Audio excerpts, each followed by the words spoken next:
तरी कथा अनंता। श्री हरिवंश पुराण कथा विष्णु पर्व 27वां अध्याय 87वां मद्राचल पर गए हुए अंधकासुर का महादेव जी द्वारा वध। अब महादेव के द्वारा मद्राचल आ गए और महादेव जी के द्वारा उसका वध का साधन हो गया।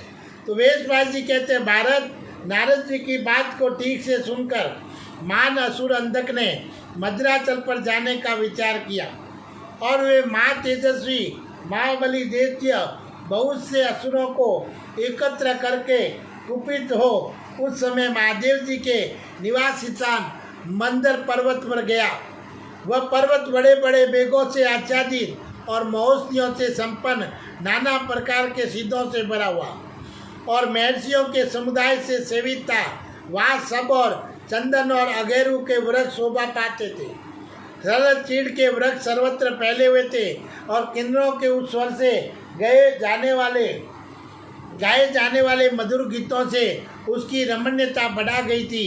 वहाँ बहुत से नागकुलों हाथियों अथवा सर्पों से व्याप्त था। कहीं वायु के वेग से कंपित हुए प्रलुभ कानों द्वारा वह नृत्य करता सा जान पड़ता था।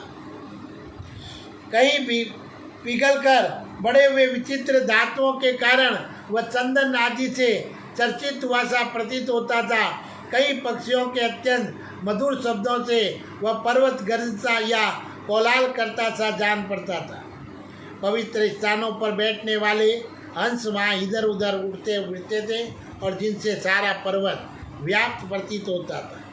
वहाँ दैत्यों का विनाश करने में समर्थ महाबली वैसे विचरण करते थे और चंद्रमा की किरणों के समान निर्मल कांति वाले सिंह उस पर्वत की शोभा बढ़ाते थे। वे समस्त सहस्र स्वर्ण की राशि रूप था और वहाँ बहुत से मृगराज सिंह सब और बिखरे हुए थे। झुंड के झुंड मृग उस पर्वत का सेवन करते थे। वह मंदर पर्वत देवता रूप से मूर्तिमान होकर अंधकासुर के सामने प्रकट हुआ। उसे देखकर बल के घमंड में भरे हुए अंधकासुर ने कहा, माघरे, ये तो तुम जानते ही होंगे कि मैं किस प्रकार अपने पिता के वरदान में सबके लिए अवध्य हूँ और चराचर प्राणियों सहित समस्त त्रिलोक की समय मेरे वश में है। कोई भी भय के कारण मुझसे युद्ध करना नहीं चाहता।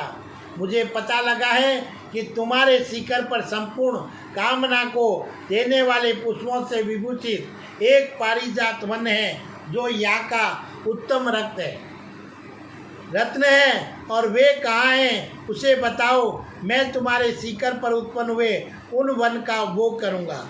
मेरा मन उसमें जाने के लिए उतावला उठा है। तुम कुपित होकर मेरा क्या कर लोगे? मुझे ऐसा कोई पुरुष नहीं दिखाई देता तो मेरे द्वारा पीड़ित होने पर तुम्हारी निश्चित रूप से रक्षा कर सके। उसके ऐसा कहने पर मद्राचल का अधिष्ठाता देव वही अंतर ध्यान हो गया।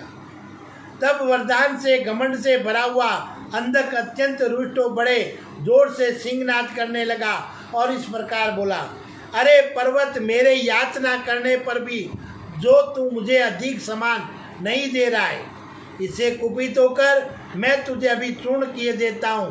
देख ले मेरा बल।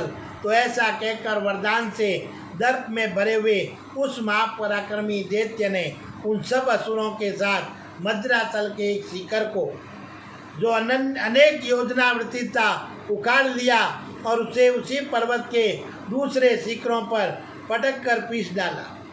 उस महान पर्वत ने अपनी नदियों के समुदाय को भी छिपा लिया और उसकी परिस्थिति को समझकर भगवान रुद्र ने उस पर्वत पर अनुग्रह किया और वीर भगवान के अनुग्रह से पारिजात आदि विशेषतर वनों से युक्त मतवाले हाथियों और मृगों से संपन्न तथा आकाश से गिरे हुए बहुसंख्य नदी समूहों से व्याप्त व विचित्र कानों वाला पर्वत जैसा पहले था उसी रूप में प्रकाशित होने लगा। भरतनंदन, उन महादेव जी के प्रभाव से असुरों द्वारा उखाड़ कर फेंके गए उसके घोर शिखर उन असुरों को ही मार डालते थे।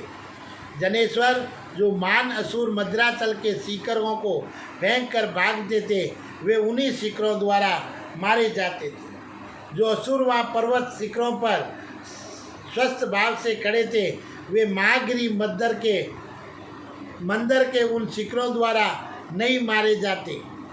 तब अंधक ने अपनी उस सेना को कुचली गई देख उस समय रोषपूर्वक मान सिंहनाद करके इस प्रकार का, अचल तेरे साथ युद्ध करने से क्या लाभ?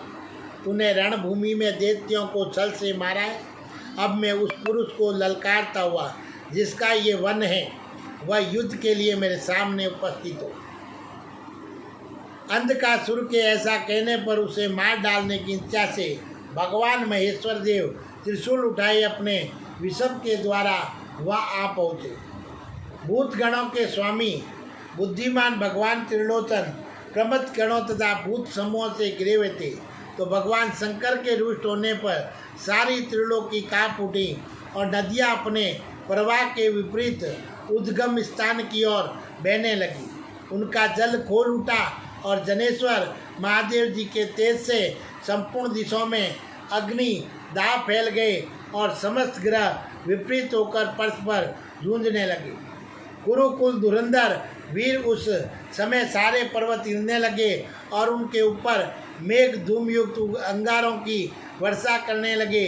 चंद्रमा की शीतल किरणें गर्म हो गई और सूर्य की प्रभा ठंडी पड़ गई और ब्रह्मवादी मुनियों का सारा ब्रह्म ज्ञान भूल गया।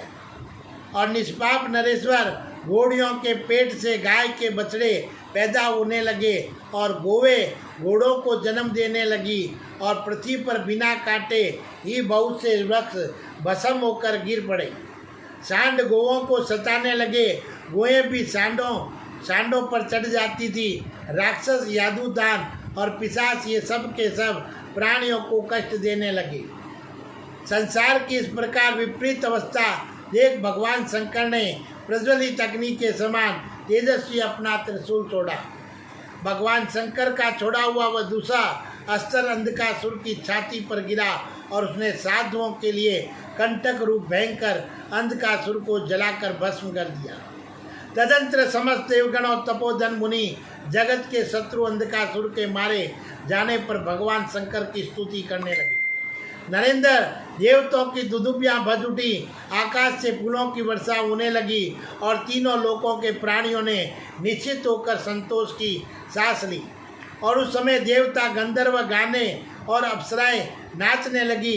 ब्राह्मण लोग वेदों का जप कर स्वास्थ्य तथा यज्ञों का अनुष्ठान करने लगे। ग्रह स्वाभाविक स्थिति में आ गए और नदियाँ पहले के समान बहने लगी। जल में आग का जलना बंद हो गया और सारी दिशाएं प्रसन्न हो गई। पर्वत से मद्राचल अपने संपूर्ण तेज की वृद्धि होने के कारण परम शोभा से संपन्न हो पुनः पूर्वत प्रकाशित होने लगा। सबके प्रभु उमा सहित भगवान शंकर इंद्र आदि देवताओं को धर्मत्वा सर्वत्र घूमने फिरने योग्य बनाकर पारिजात वन में विहार करने लगे। बोलिए रुद्र भगवान की जय।